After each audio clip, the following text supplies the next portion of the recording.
and welcome back to my garage and the Morris Minor 1000. This video we're changing the antifreeze. So what are you going to need? First of all is a washing up bowl. If for some reason you need to drain the coolant system but you want to reuse that same antifreeze and obviously make it a clean bowl, my one I'm going to ditch it because it's not the right type. A funnel just to make sure it doesn't splash everywhere.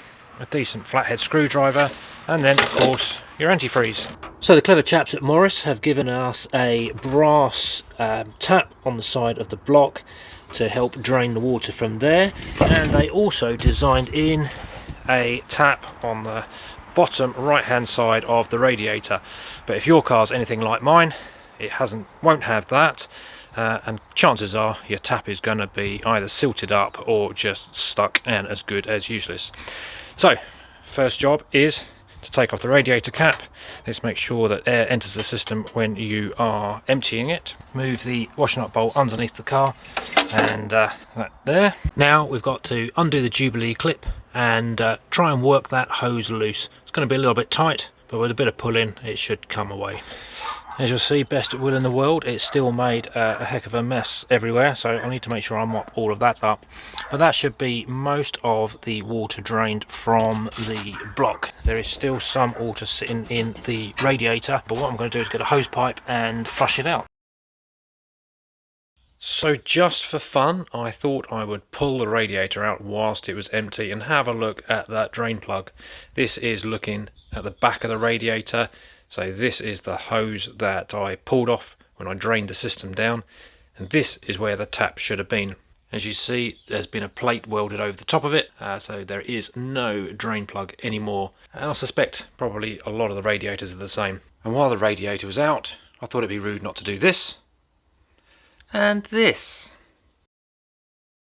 So moving on, we need to reconnect our hose and tighten up the Jubilee clip and then prepare our antifreeze mix. So when it comes to antifreeze, you've got a couple of options. There's this oat-based one, and there's one that contains silicate. Now, it's the one that's got silicate in it that is recommended for older vehicles. The oat-based one will provide up to 5 years worth of protection, and the silicate up to 2 years, but it is this one that is recommended. The Minor has a coolant capacity of just over 5.5 litres.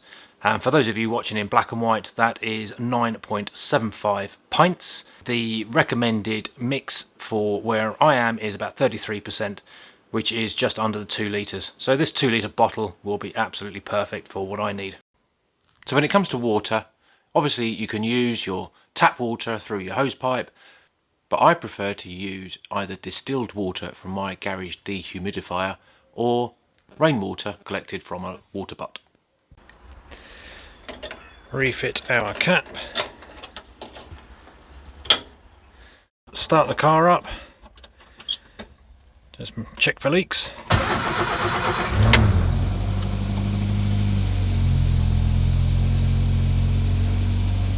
This also gives a little bit of time for the water to work its way around the system, back through the block, into the heater pipes.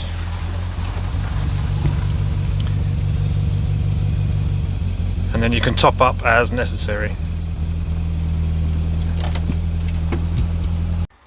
And now we should be left with a nice, clear, bluey mixture.